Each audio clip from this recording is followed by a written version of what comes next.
The Dark Scrolls. Hey everyone, welcome back. Tonight we're diving into a story that will haunt you long after the lights go out. So go ahead and get comfortable. Maybe dim the room a little. Because what you're about to hear is not just history. It's a descent into the final, terrifying days of one of the greatest rulers who ever lived. This is the story of Elizabeth I of England. The Virgin Queen who conquered empires, defied kings, and built an age of glory, only to spend her last weeks trapped in a nightmare of her own making. A woman who ruled with iron will and painted perfection, until her body, poisoned by her own vanity, began to decay from the inside out. A queen who refused to lie down, who met death sitting upright on her cushions, surrounded by ghosts and candlelight. Before we begin, if you love these dark, true stories about power, pride, and the price of immortality, go ahead and like this video. Subscribe if you want more. And tell me in the comments where you're watching from and what time it is there. I love knowing who's here with me, keeping watch through the darkness. Welcome to the Dark Scrolls. February 24th, 1603, Richmond Palace. A dying woman whispers a confession that will shatter the most powerful monarch in Europe. Catherine Howard, Countess of Nottingham, clutches the hand of her queen, a woman she has served faithfully for 45 years.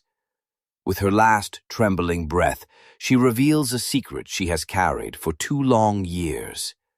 A hidden ring, a message of peace from the condemned Earl of Essex, intercepted and concealed, a plea for mercy that Queen Elizabeth I never knew existed.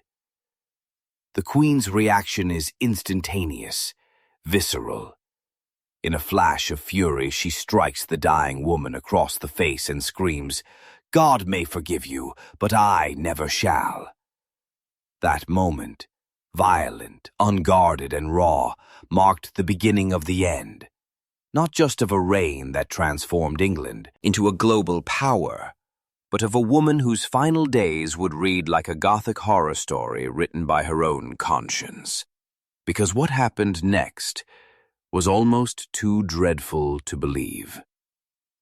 Elizabeth Tudor, the Virgin Queen, the ruler who defeated the Spanish Armada, who commanded poets and spies and courtiers with the flick of her hand, would spend her last weeks locked in a nightmare of her own making. By February 1603, Elizabeth was already fragile. At 69 years old, she had outlived almost everyone she had ever loved or trusted.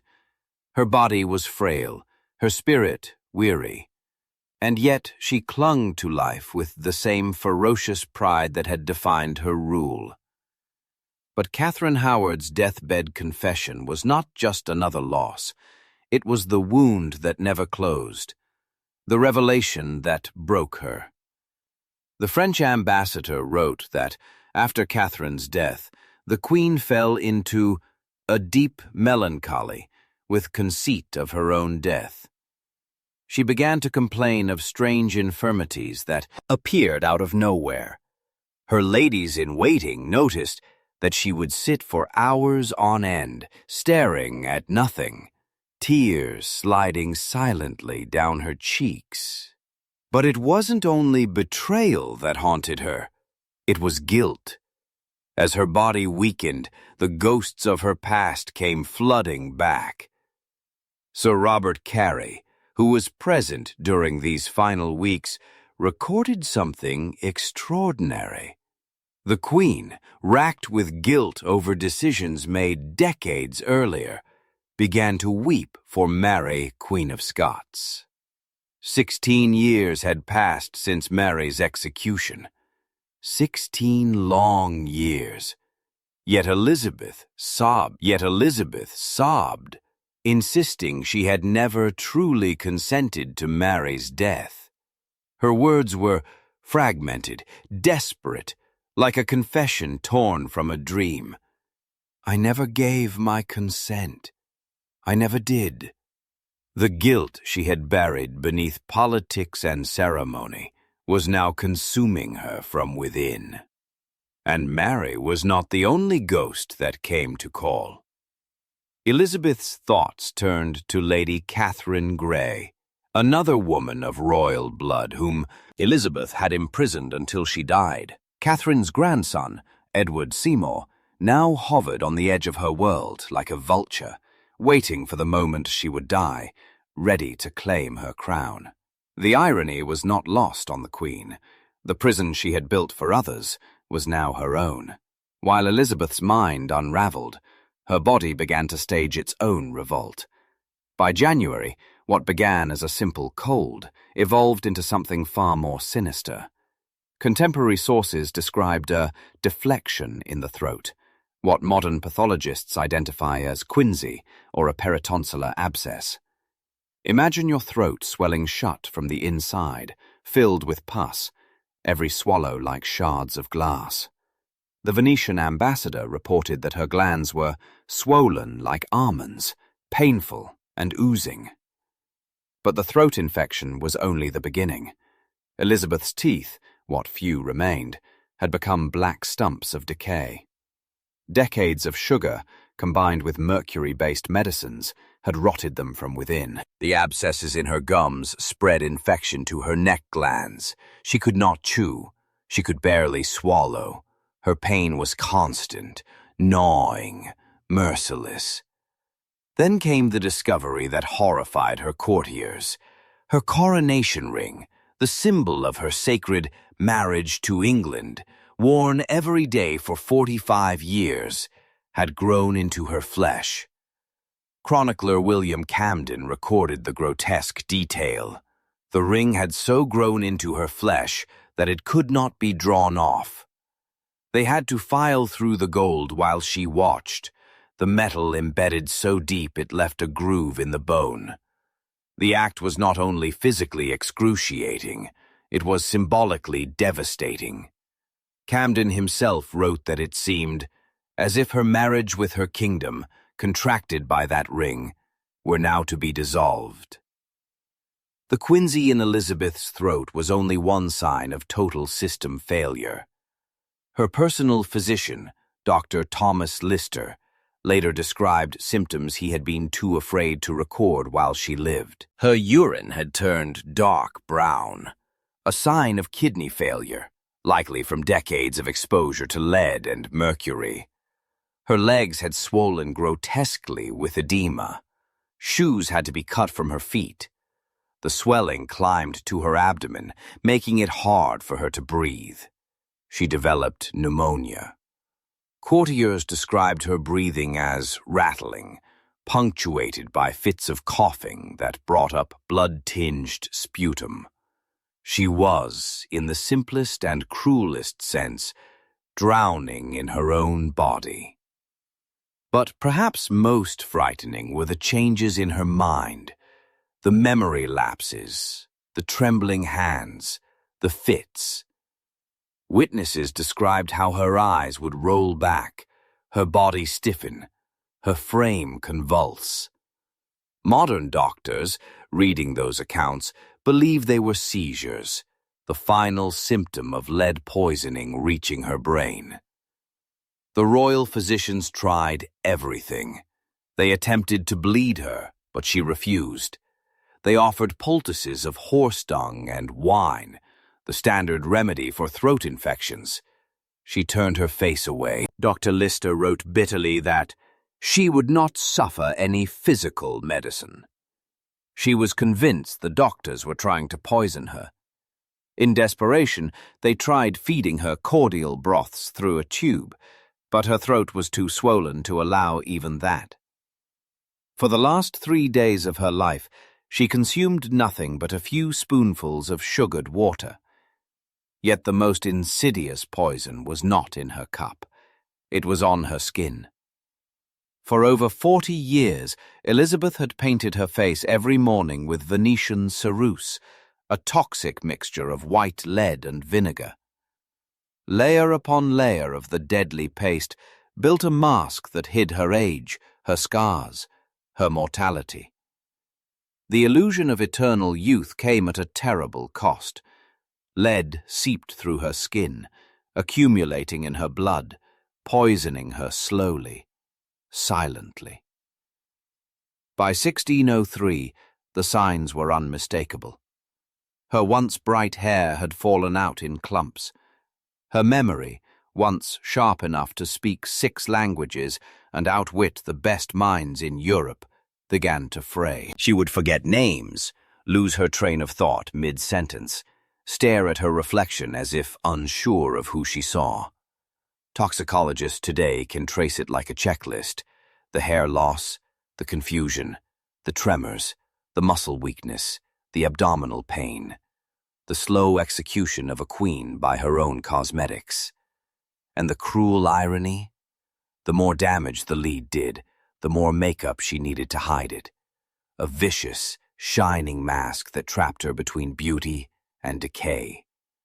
To deepen the illusion, she added vermilion, mercuric sulfide, for her lips. It gave her that rich blood-red color seen in portraits. It also delivered mercury straight into her bloodstream, slowly destroying her kidneys and nervous system. Court documents even note that her handwriting, once precise and elegant, had begun to tremble. For her eyes, she used belladonna drops, deadly nightshade, to dilate her pupils. The name means beautiful woman. The effect was stunning. The side effects were catastrophic: hallucinations, blurred vision, confusion. By the end, Elizabeth could barely see. Every night she removed her mask with a mixture of eggshells, alum, and mercury, scraping away the day's poison, only to replace it with fresh layers in the morning.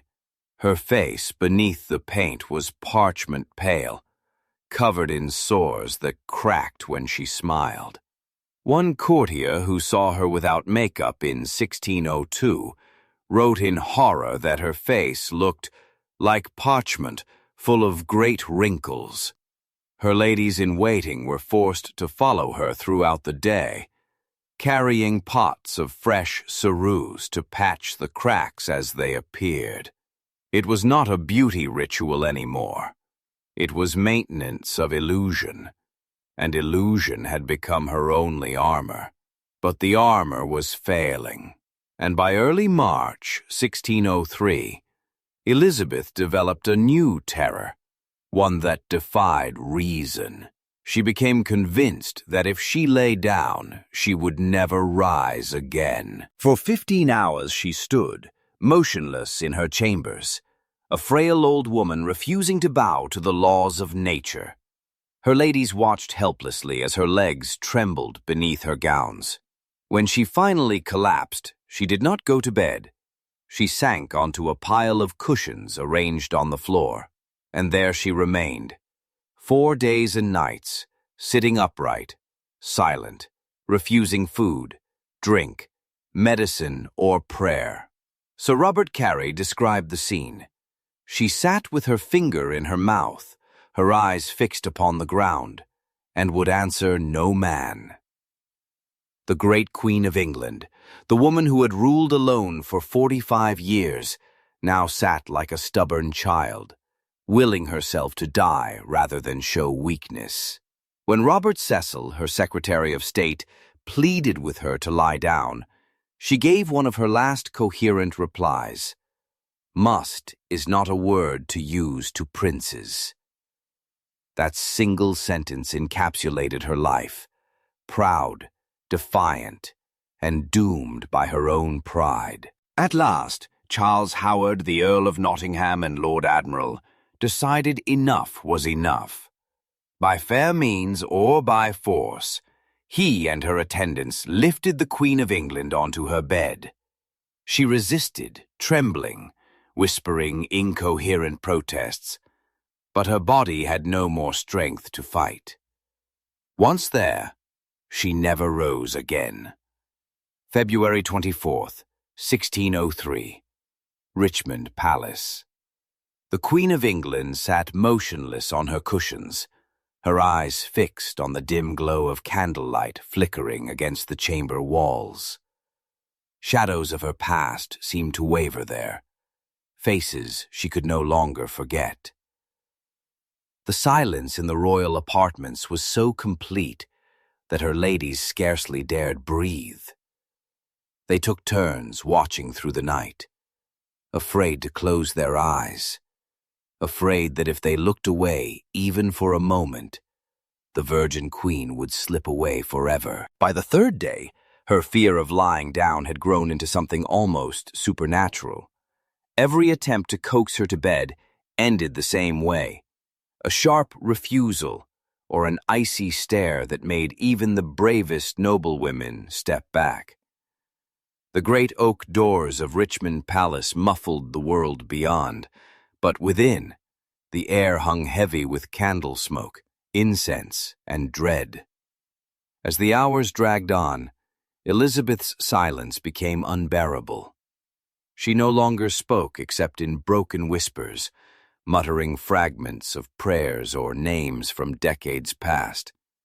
Mary, Catherine, Robert.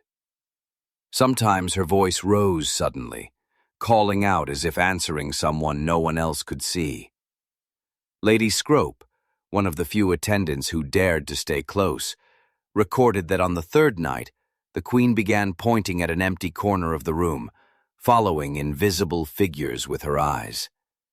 Her trembling hand reached out toward nothing, then recoiled as though she saw something terrible approaching. Her courtiers whispered that the Queen was being visited by her sins, that the ghosts of those she had condemned had come to demand her soul. More pragmatic servants knew the truth. Fever and lead poisoning were ravaging her mind. But even reason could not banish fear. In the flickering light, with her face painted white and her eyes wide and unfocused, Elizabeth looked less like a living woman than a statue brought to life. A relic of her own legend. By the fourth night, exhaustion had hollowed out her features.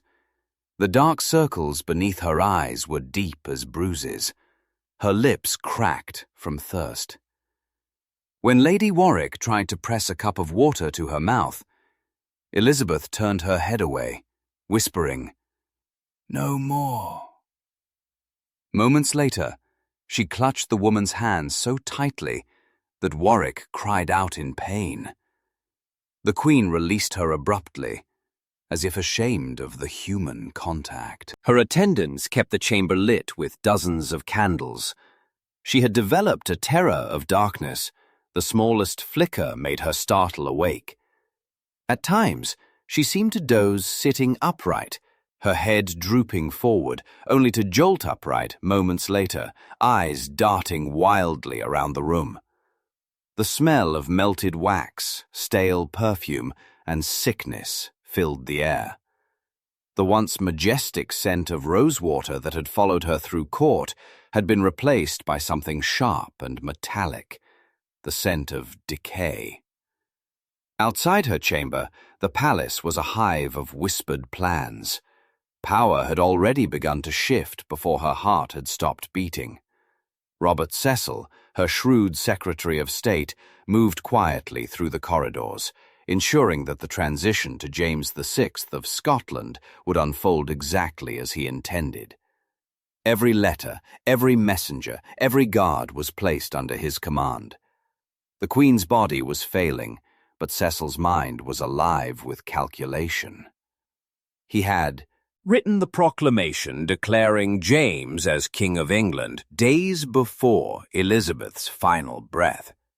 He knew precisely which nobles to reward and which to silence. Even as the Queen's lips trembled with half-formed prayers, her successor's rule was already taking shape in ink and secrecy. Meanwhile, Sir Robert Carey, ever ambitious, had his own design. His sister, Lady Scrope, remained in the Queen's chamber under the pretense of loyalty, but her true purpose was simple: to seize the sapphire ring from Elizabeth's hand the moment life left her body. 3 horses were prepared along the northern road to Scotland, waiting for Carey's desperate ride to deliver the news to James before anyone else. But within the chamber, all that intrigue melted away into the slow, unbearable rhythm of a dying breath. By March 21st, the Queen's strength had nearly gone. Her ladies had begun to cry openly. Some prayed aloud, others simply stood in silent disbelief, watching the woman who had ruled England for nearly half a century shrink before their eyes. Her once glorious red wigs had been set aside, her real hair, thin, brittle and colourless, clung in sparse patches to her scalp. Her eyes had sunk deep into her skull, yet they still burned with a flicker of stubborn fire. That afternoon, Charles Howard, the Earl of Nottingham, entered the chamber. He had served her faithfully for decades, and what he saw broke him. Elizabeth still refused to go to bed, sitting like a ghost among her cushions, her back straight despite the pain. Howard, desperate, knelt before her and begged her to rest. She only shook her head. When pleading failed, he gave the signal. Together with Cecil and several attendants, they gently, and then by force, lifted her frail body from the floor and laid her upon the great bed she had refused for 4 days. Carey later wrote, "What by fair means, what by force, we got her to bed." Once there, Elizabeth did not protest further. The fight had gone out of her. Her face softened, her breathing slowed, and for the first time in days her eyes closed fully. The attendants gathered around her, watching for any sign that she might speak again, but the Queen remained silent. Through that night and the next day, her condition worsened. She had ceased taking any nourishment. Her voice, when she spoke, was barely audible. When Robert Cecil leaned close and mentioned the name of James VI, the Queen lifted her hand to her head, a faint, trembling gesture. Cecil interpreted it as a sign of consent, the symbolic coronation of England's next monarch. Some in the room swore she made no movement at all, that she was already unconscious, her mind far away from the politics that swirled around her bed. Whether she chose James herself or not, the decision was sealed that night. By March 23rd, the vigil had become an agony of waiting. Archbishop John Whitgift, now 73, was summoned to administer final prayers. The old man knelt beside her bed, his voice trembling as he prayed for her soul. Witnesses said he prayed so long that his knees gave way, and he tried to rise, but the Queen, who had not spoken for hours, moved her hand slightly, signaling him to continue. So he did. For another half-hour he prayed fervently, his words echoing through the silent chamber. Elizabeth's breathing grew shallower, but her lips moved faintly, as if whispering the prayers with him.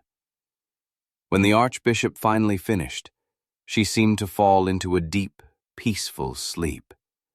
The tension in the room lifted for the first time in days. Her ladies sat quietly, some holding hands, others silently weeping. Then, between 2 and 3 in the morning of March 24th, 1603, Elizabeth Tudor, Queen of England, breathed her last. One witness wrote that she died mildly as a lamb, easily as a ripe apple from the tree. Outside, London still slept, unaware that an era had ended. But inside Richmond Palace, the machinery of power stirred to life almost instantly. Lady Scrope did not wait. As soon as the Queen's body cooled, she pulled the sapphire ring from Elizabeth's finger, the same ring that had once symbolized her bond to the throne, and passed it through the window to her waiting brother below.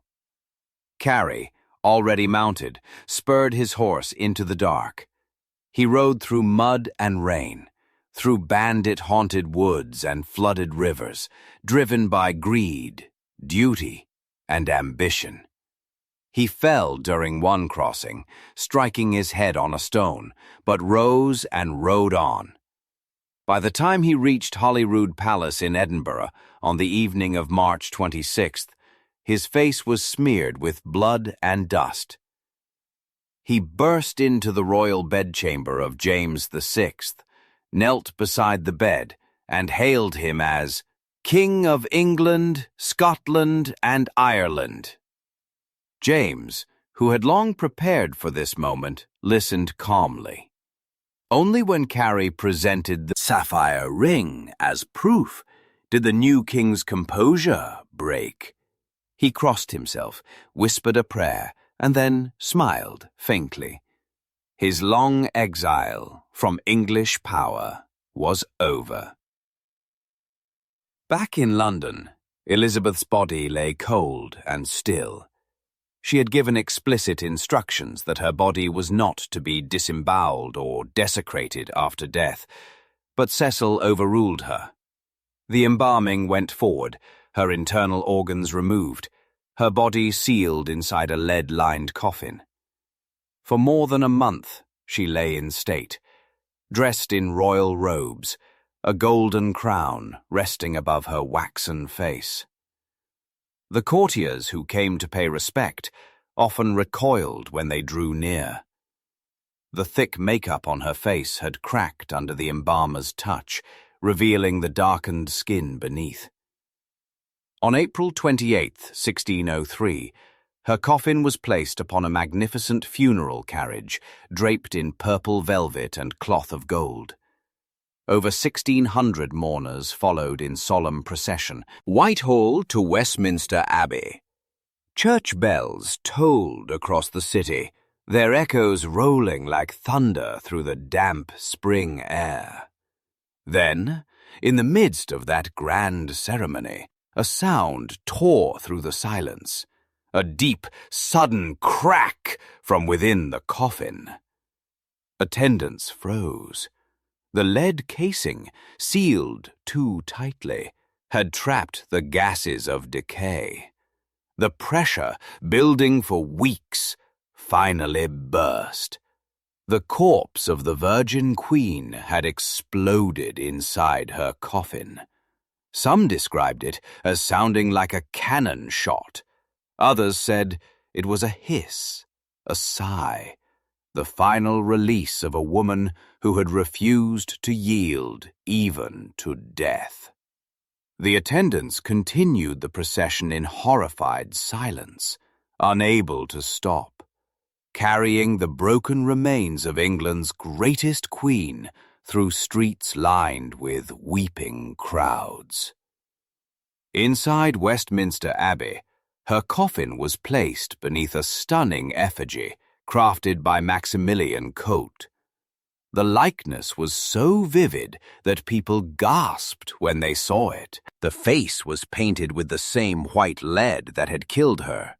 The red hair, lost long before her death, replaced by silk.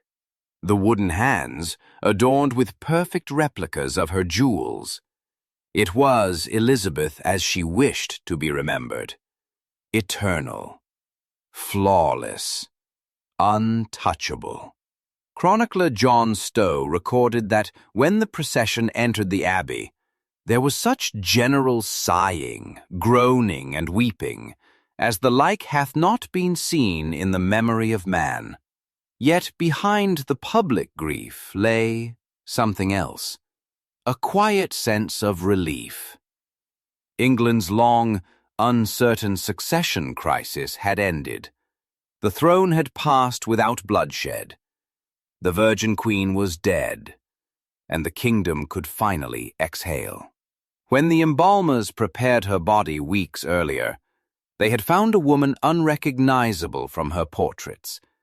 Beneath the mask of white lead lay a face ravaged by poison. The skin cracked and gray, the gums black, the teeth little more than shards. Her famous red wigs had hidden a bald scalp. The illusion of ageless majesty had crumbled, revealing only mortality.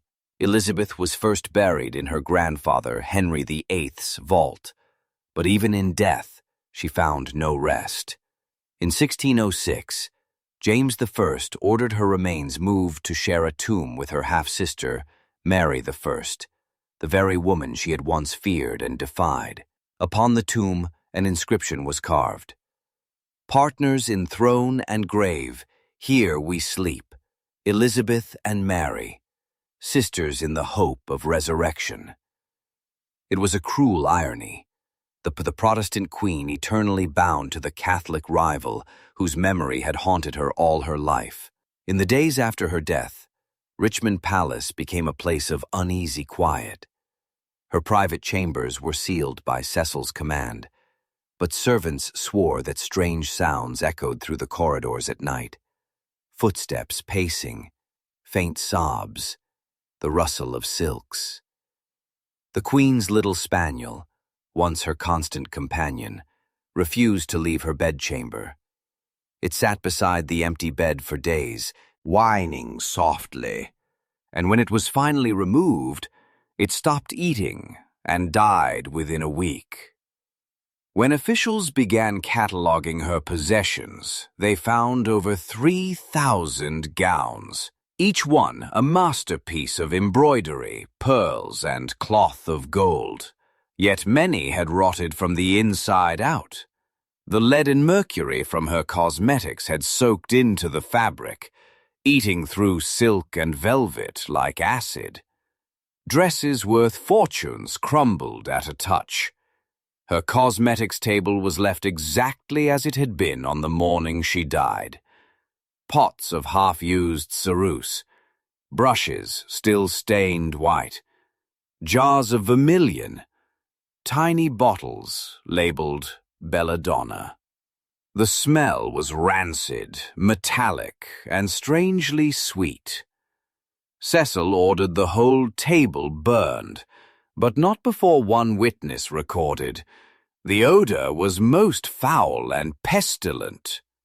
When James I finally entered her throne room weeks later, he stopped abruptly. Behind the great chair hung a full-length portrait of Elizabeth, painted in her prime. The same sharp eyes, the same crimson gown, the same impossible perfection. For a moment, the new king stared in silence. Then he turned to his attendants and ordered it removed. In its place, they hung his own likeness. Thus ended the reign and the memory of the last Tudor. Elizabeth I had given everything to her crown, her youth, her beauty, her love, and finally, her life. Every decision made in the pursuit of power, the isolation, the vanity, the refusal to trust or rest, had turned inward and destroyed her. The lead that gave her the face of a goddess had poisoned her blood. The pride that kept her standing had refused her peace. Even her body, sealed in lead, could not contain the corruption she carried. In the end, she died as she had lived, proud, solitary, and unyielding. The explosion of her coffin was more than a grotesque accident. It was a final act of rebellion.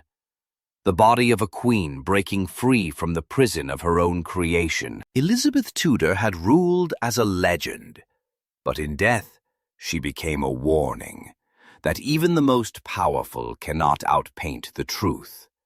Tonight, we told Elizabeth's story, a queen who ruled with brilliance and fear, who conquered empires and her own heart, only to be conquered in the end by time itself. She gave everything for her crown, her youth, her love, her peace, until even her body rebelled against her. But power never comes without a price, and hers was written in lead, in blood, and in silence. Tomorrow, we'll tell another story of those who lived in her shadow, who paid the cost of her throne, and whose voices history tried to bury. Because here, in the dark scrolls, we don't let them fade. We remember them, the rulers and the forgotten alike. So if you're still here in the dark with me, don't forget to like this video, subscribe, and tell me where you're watching from. Until next time, sleep well, and remember, history never forgets. It just waits for someone brave enough to open the scrolls again. Thanks for watching. Subscribe for more.